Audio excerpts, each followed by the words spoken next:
Pero en mi segunda experiencia laboral, 14 meses después, la pasantía terminó, la compañía decidió no seguir conmigo. En mi trabajo sabían que yo hacía stand-up, porque lo había comentado, pero el detalle que había es que en el monólogo yo contaba que era gay. Respeto, miedo a salir del armario, a mostrarse tal y como es en el trabajo, Ujú. siempre pues tienen la máscara que luego se quitan cuando salen del trabajo, ¿no? Y actúan de manera diferente. Me diagnostican maculopatía miópica, que es una regeneración visual debido a una afección en la córnea, y comencé a perder la vista como muy rápido. Vale, aquí estoy. ¿Qué tal? Buen Perfecto. día. Hola, Sebas. Bueno, directamente desde Barcelona. ¿Qué tal? ¿Cómo estás? Muy bien, aquí estoy. Ansioso de contar la historia. Pues sí, contar tu historia, porque yo creo que más de uno y más de una se va a sentir identificada, identificada. Y yo creo que podemos empezar simplemente preguntando quién es Sebas y qué hace hoy aquí. Bueno, soy Sebastián, soy argentino, pero vivo hace 4 años y medio en Barcelona. ¿Qué más quieres saber de mí? Trabajo en una compañía tecnológica, en un puesto no tecnológico, y presido el grupo de empleados y aliados del colectivo LGBT. Ok. ¿Quieres decir en qué empresa trabajas? Sí, O trabajo, trabajo en Amazon y el grupo se llama Glamazon. Quizás lo conozcan. sí, muchos yo creo que lo ¿O no? conocen. Yo ya lo conocía antes de conocerte a Sí. ti y bueno, nosotros también trabajamos aquí en Amazon en Múnich y se conocía toda la trayectoria que hay en la empresa de Amazon, sobre todo en Barcelona y en Madrid. Y por Ujú. eso, bueno, entre otras cosas, que nos conocimos también en Barcelona en los premios We Create Space y desde Ujú, así entonces, es. que eso fue, ¿cuándo fue? Por Dios, Fue hace como 4 meses de aquí. Fue en el 4 verano. meses, exacto, Ujú, pues decidimos, pues mira, vamos a quedar y vamos a hablar de tu experiencia.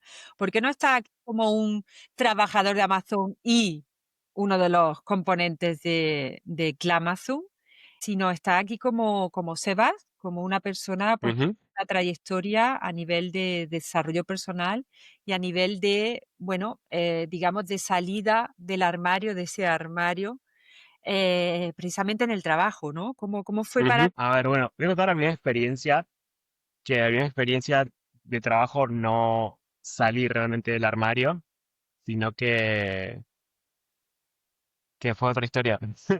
A ver, porque digamos que no pude o no quise, no sé cómo decirlo. Tenía que ver en contexto, fue hace 17 años, yo todavía estaba en la universidad, todavía en Argentina, por ejemplo, no existía la ley de matrimonio igualitario, no se hablaba abiertamente de eso. Recuerdo que nada, el ambiente de la empresa para mí era súper distinto a todo lo que había vivido en el colegio, en la universidad, en otros trabajos. Obviamente que todo era súper hetero y todos me parecían jugadores de rugby y las chicas me parecían jugadoras de hockey. Ese estereotipo de persona a primera vista, obviamente. Y nada, me comentan mis compañeros de la gerencia que había como un ritual de bienvenida para los nuevos en estos viajes, que por suerte obviamente nada pasó en la convención, que fue en un crucero. Estaba aterrorizado del camarote de lo que pudiese llegar a pasar. No pasó nada, pero tampoco logré conectar con nadie. O sea, no había como una especie de aliado o aliada u otra persona del colectivo que sea visible dentro de la empresa. Y nada, luego sí, indirectamente con la persona más cercana a la que yo reportaba, logré contarle quién era y hasta fue mi amiga, pero no logré salir del armario dentro de la empresa, con otros compañeros varones o con otros, o con el gerente. 14 meses después, la pasantía terminó, la compañía decidió no seguir conmigo. Ese año, en Argentina, en julio del 2010, se aprueba la ley de matrimonio igualitario. Y yo entro a la compañía como que te diga 4 días después. Y yo había quedado como muy marcado con eso, con lo que había pasado en mi país. Y nada, todos los lunes me iba desde la compañía que quedaba como fuera de la ciudad hacia el centro a hacer un taller de stand-up con un profesor que parecía un personaje más de Seinfeld, el físico rol que tenía. Y comencé a desarrollar mi monólogo cuando llegó fin de año y mi monólogo estaba perfeccionado. Bueno, perfeccionado es mucho decir, estaba un poco más pulido. Era la muestra para que vengan a amigos, familiares y tal. El detalle que había es que en el monólogo yo contaba que era gay. Era como el core del monólogo. Y yo no estaba seguro si decirles o no que viniesen, porque no sé si quería que lo sepan, pero después de pensarlo un poco y hablarlo, me pareció que era como para mí el humor, la manera más sencilla de decirlo. Era más fácil para mí decirlo dentro del monólogo, que era algo que tenía que decir en un ambiente relajado, entre cervezas y nada, fuera del ámbito laboral, que hacerlo en la oficina, que era un ambiente súper corporativo, súper estructurado. Ya y nada, invité como a los más cercanos, era como un happy hour que hacían después, y lo dije, y me sentí como súper relajado, súper liberado y como con total normalidad. Sinceramente hoy no sé cómo lo hubiese dicho si no fuese así, o sea, no hubiese encontrado otra manera. Obviamente que fue con mis padres más cercanos y no fue con la alta gerencia o la alta dirección, pero yo ya sentía como un alivio enorme de haberlo contado de manera indirecta, sin tener que hacer ningún tipo de cosa extra. Oye, pues una forma también muy original, ¿no? De hacerlo. Nunca había oído una historia de ese tipo. De todas maneras, imagino que, claro, para ti, aparte de que tú decidiste estar con las personas que necesitabas estar en ese momento, que querías que, bueno, transmitir el mensaje también, ¿cómo fue Ujú. después de ese monólogo? ¿Qué pasó después? ¿Viste algún tipo de, no sé, como de reacción, de diferenciación? No, yo creo que con ellas no, y creo que el humor me ayudó mucho para hacerlo. Como te digo, no sé cómo si lo hubiese hecho, o empezar tranquilo, empezar aliviado. Pero que lo que también quizás me ayudó luego fue estar en pareja, porque es como que la pareja, aunque sea gay, es una institución bastante heteronormada, por lo cual ayuda. Y me acuerdo que tenía un nuevo manager, y yo por un motivo particular tenía que decirle que estaba en pareja. No me acuerdo cuál es el motivo ahora. Pero mi nueva manager también era el estereotipo mental que yo tenía de persona que no le iba a caer bien, pero no sé, porque era ex jugador de rugby, de una universidad católica de elite, de una familia numerosa. Entonces, en mi cabeza ya, yo eso lo veía como una red flag. Y cuando se lo dije, fue como total normalidad. Y lo que me di cuenta que a veces esos miedos o esos estereotipos están en la cabeza de uno y esa otra persona no los tiene. Entonces, es como, me ayudó mucho a derribar miedos o mitos que yo tenía en mi cabeza y que no se condecían con lo que la otra parte iba a reaccionar. Ujú. ¿Qué emociones pasaron por tu cabeza en ese proceso? Porque eso es siempre un proceso, ¿no? No es Me levantarte acuerdo que, una mañana y decir, venga, al toro, sino, me ¿cómo lo acuerdo pasaste que, en esa que, época?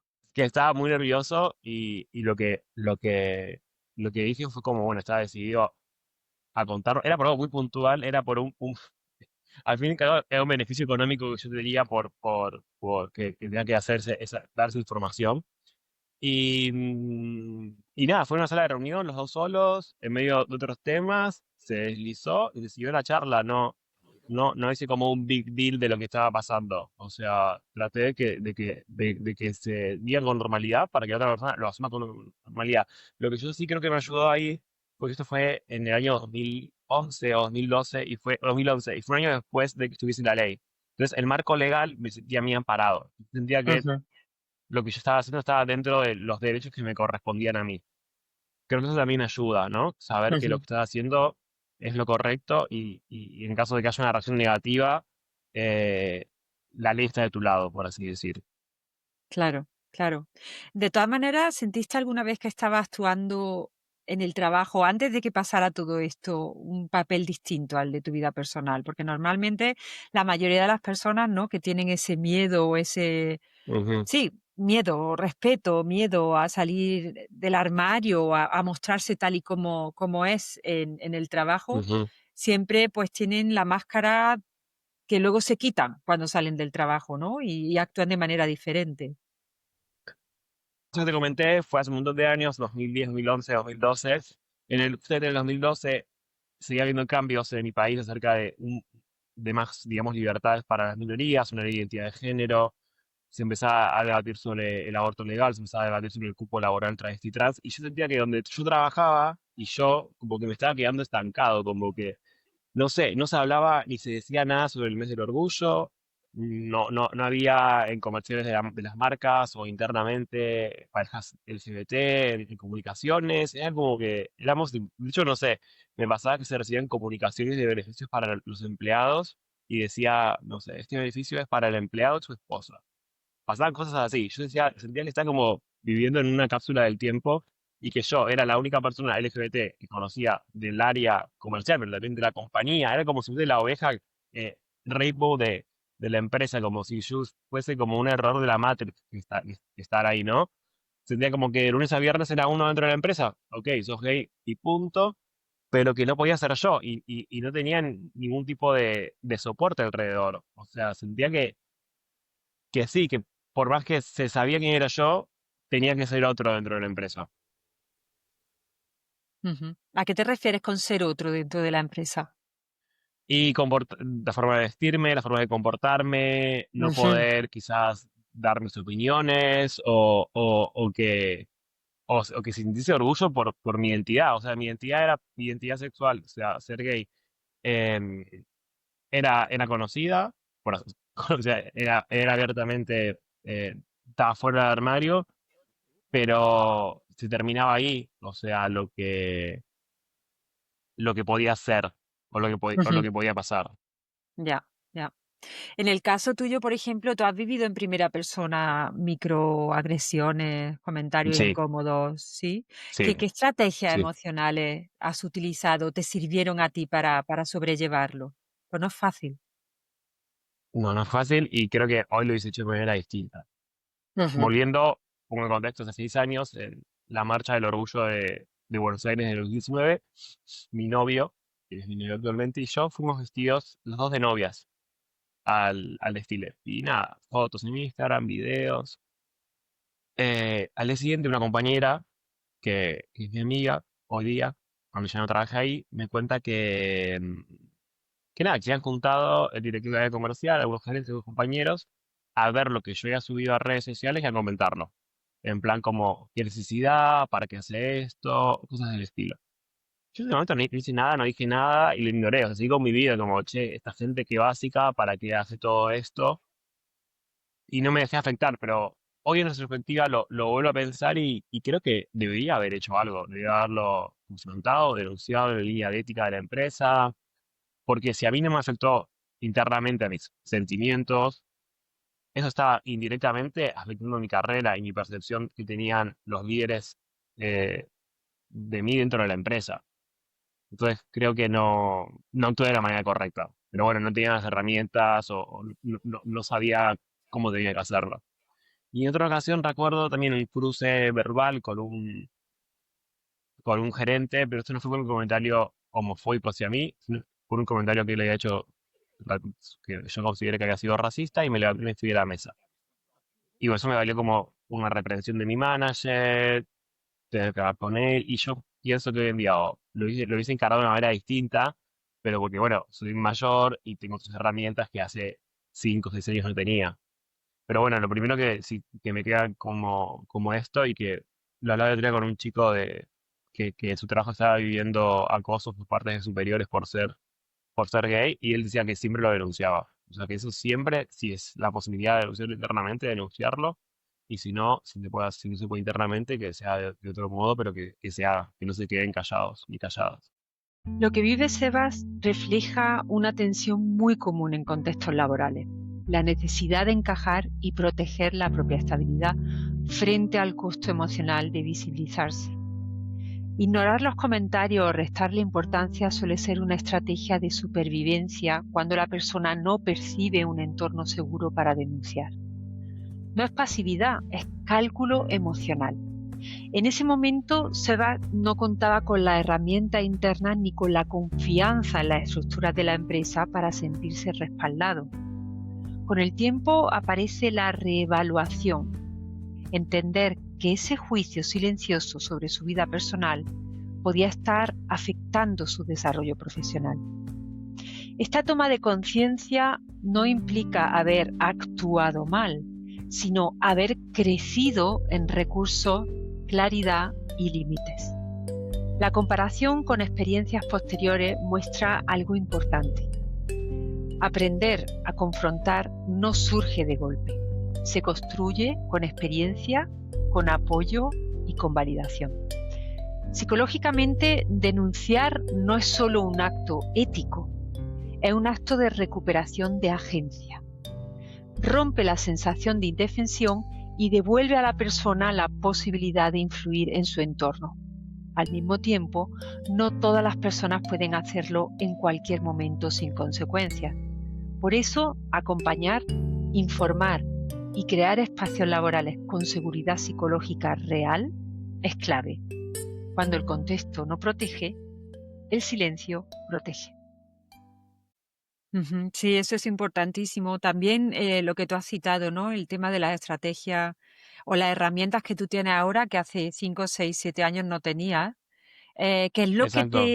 ¿Qué es lo que te mueve para sobrellevarlo de otra manera o para precisamente poder gestionarlo, ¿no? Como no lo pudiste gestionar hace tiempo, ¿qué es exactamente lo que haces? Porque yo creo que muchas personas de nuestra audiencia les podría servir tu trayectoria, ¿no? En este sentido, y aparte que tú también tienes mucho contacto con personas que sufren de estas microagresiones y de estos comentarios incómodos.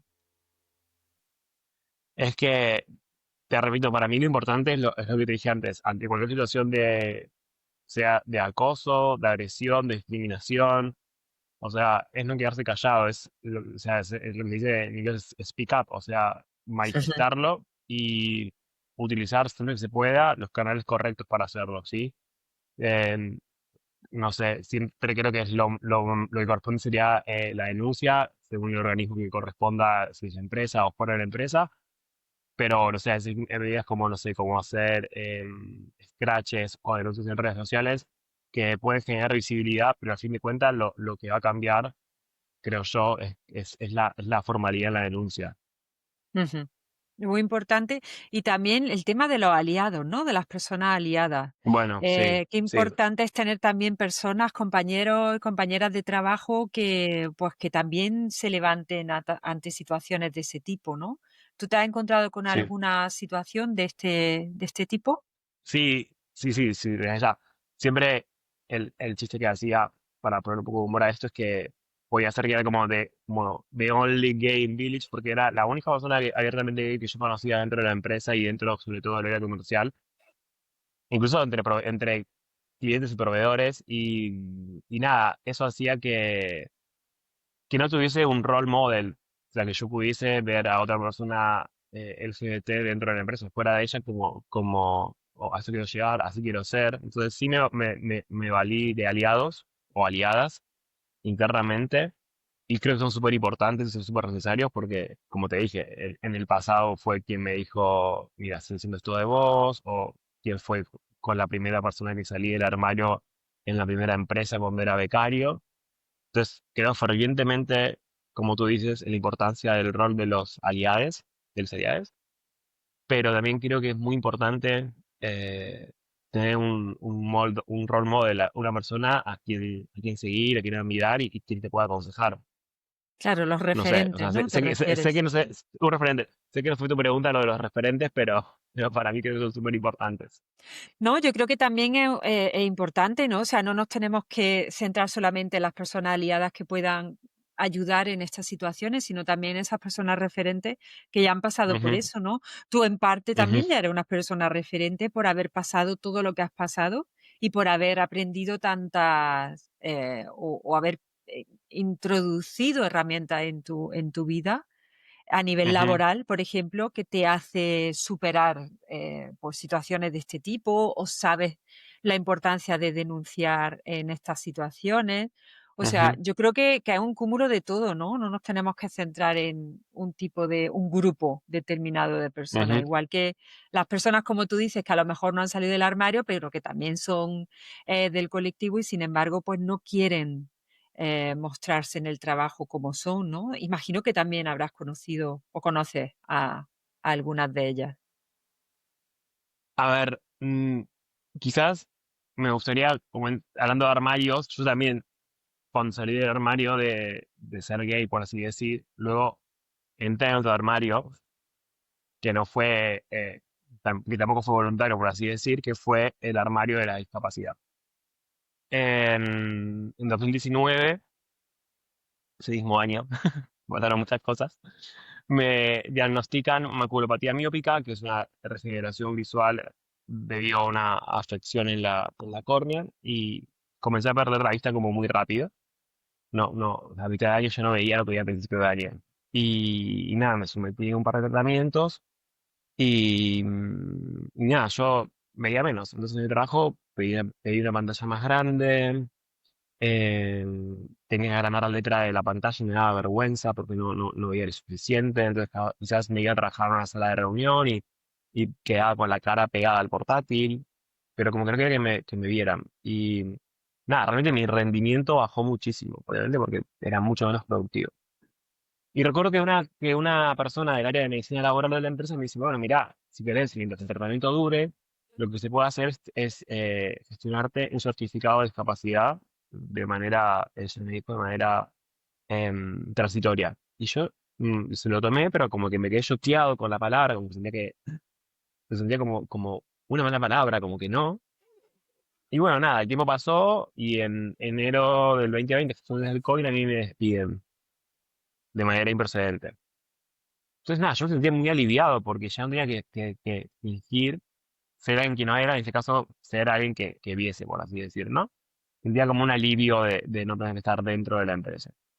Pero pensándolo bien desde su perspectiva, o sea, quizás lo mejor hubiese sido decir quién yo era, decir que tenía este problema, decir que tenía esta discapacidad, haber tramitado ese certificado y poder tener las herramientas como sentir el alivio dentro del lugar que me correspondía estar y no fuera. ¿No? O sea, no esperar. No es cuando, nada, cuando me mudé a Barcelona, lo primero que hice, o lo segundo o lo tercero, administrativamente fue rectificar ese certificado aquí en Cataluña. Y apenas lo tuve, se lo llevé a mi ex empleador. ¿Viste? Se lo llevé como para que sepa, mira, soy esta persona, tengo esto, como que lo tuviese en cuenta o no, pero que yo tenía que decirlo. Entonces, y claro, una vez que lo hice, por más que nadie me lo preguntó, yo sentí como un alivio y sentí como que estaba tranquilo de ser quien yo era. Y eso es lo mismo, o sea, es Ujú, nada, decirlo sin miedo, que siempre va a ser una situación mejor decirlo que no decirlo, sea tu sexualidad, sea tu discapacidad, o sea cualquier otro tema que tengas interno que te esté pesando. ujú. Wow, no conocía esa parte tuya.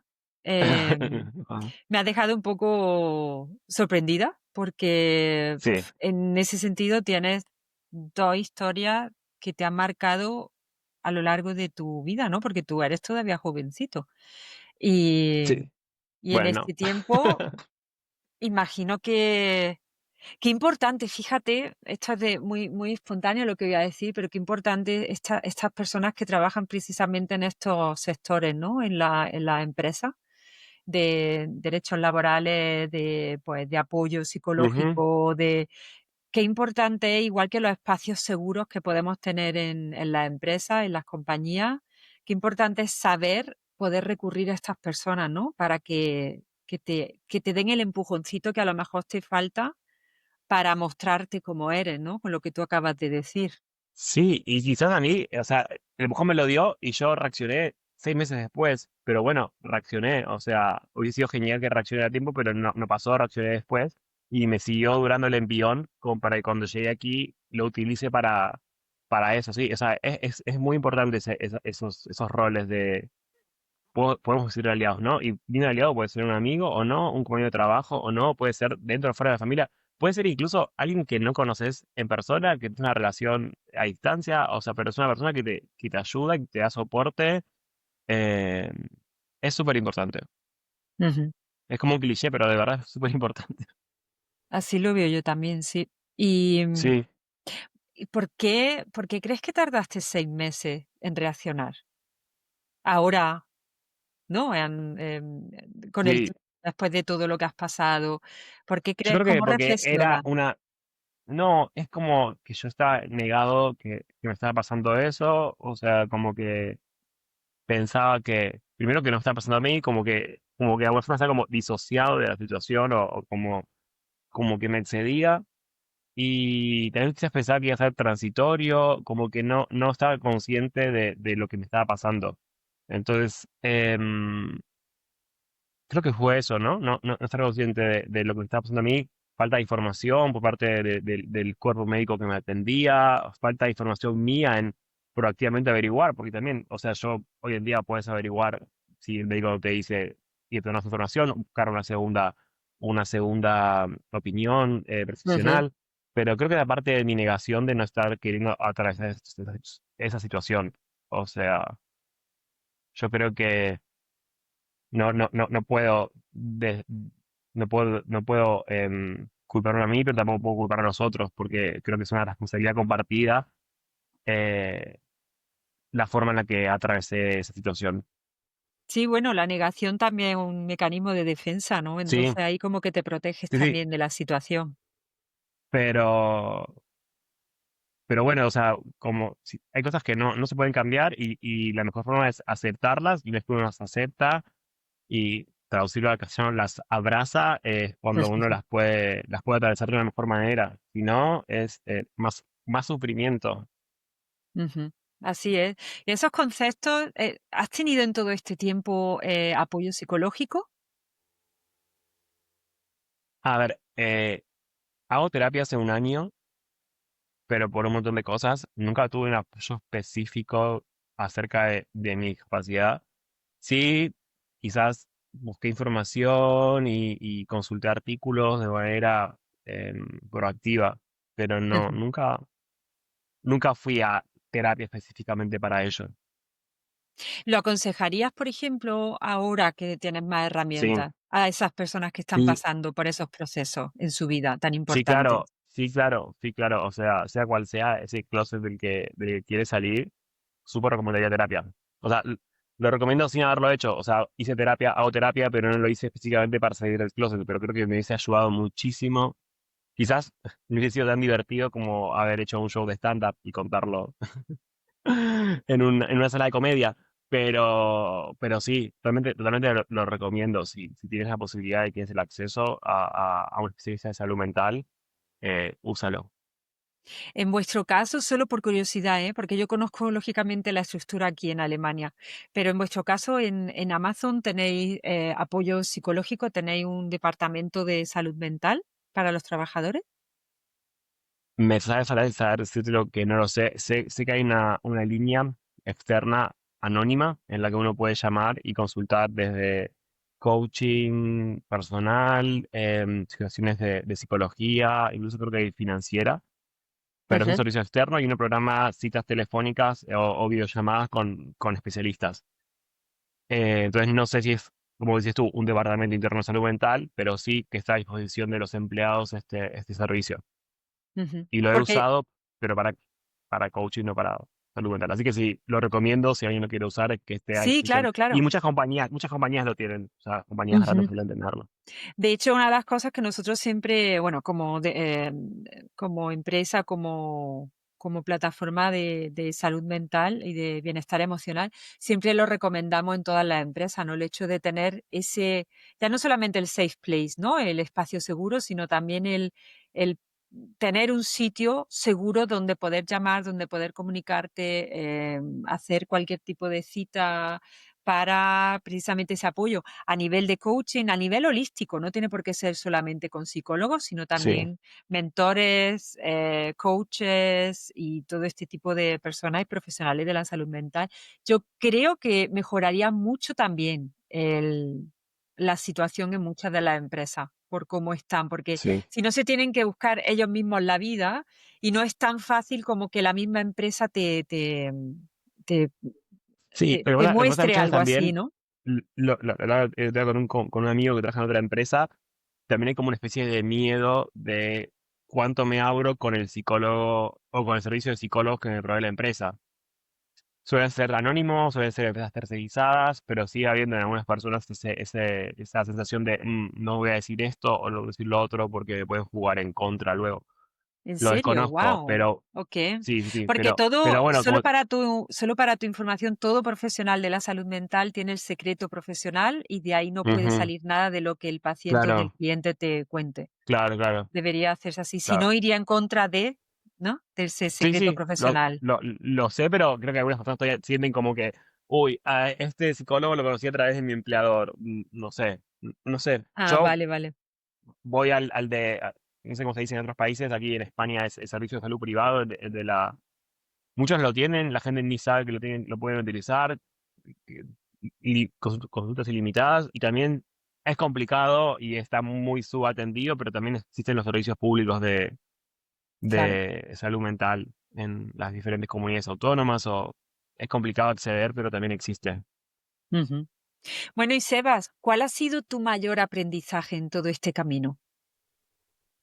Mi mayor aprendizaje es, para mí, es salir del armario, que no te digo decir cuándo, el momento perfecto no existe, pero que lo hagas, que puedas ser quien tú eres, quien vos sos, porque si te quedas dentro, no está bueno, o sea, tengo que estar fingiendo, sea cual sea lo que estés fingiendo y sosteniendo, la pasas mal y en muchos casos es simplemente una carga que te estás poniendo a ti mismo, no, es esa, no quiero decir esa piedra, ¿no? Pero como esa sensación de tener que ocultarse, o sea, si, si, si crees que es el momento, hazlo, y si no crees que es el momento, busca a tu aliado, a tu aliada, háblalo, y también, si puedes, tienes el acceso a una persona especialista en salud mental también, que solamente te va a ayudar, y que luego cuando sales, lo que vas a vivir va a ser mejor. O sea, va a ser distinto, obviamente, pero para mí va a ser mejor porque vas a estar mucho más tranquila. Ujú. ¿Este habría sido tu consejo práctico que te hubiera servido hace muchos años antes de que pasaras por todo lo que has pasado? Quizás. Me sirvió este consejo práctico seguramente, y también otros como más generales, ¿no? Como que uno es que, bueno, sin romper las normas, cuestiona el status quo de las cosas. O sea, Ujú, siento que eso está bueno, nunca te dejes de formar. Y también lo de nunca pierdas tu esencia, ¿no? Porque si te traicionas a vos mismo, después quizás te queda la carga de no haber sido quien realmente eres. ujú. Y de eso te arrepientes luego, con los años. Sí, yo creo que sí, sí, no, sí, yo creo que sí. Seba, ha sido un placer conocerte un poquito más, saber un Qué poquito bueno, más de ti, de tu experiencia. Te agradezco no solamente que hayas estado hoy aquí, sino también tu trabajo. Lo que haces también, que es muy importante, divulgas también mucho a nivel de colectivo, lo podéis encontrar también ujú, por Instagram. Y sí, sí que es verdad que con personas como tú, lógicamente, vamos abriendo muchos caminos que son muy importantes. Y bueno, pues lo dicho, encantada de haberte conocido, de haber conocido esa parte de ti que desconocía totalmente. Me has dejado sorprendida. wow, qué buena. Muchas gracias por haber invitado, me encantó la charla contigo, me encantó contar esto, visibilizarlo, me parece súper importante. Incluso me hizo bien a mí contarlo y ordenarlo de vuelta, así que te agradezco por haberme invitado nuevamente. Un abrazo.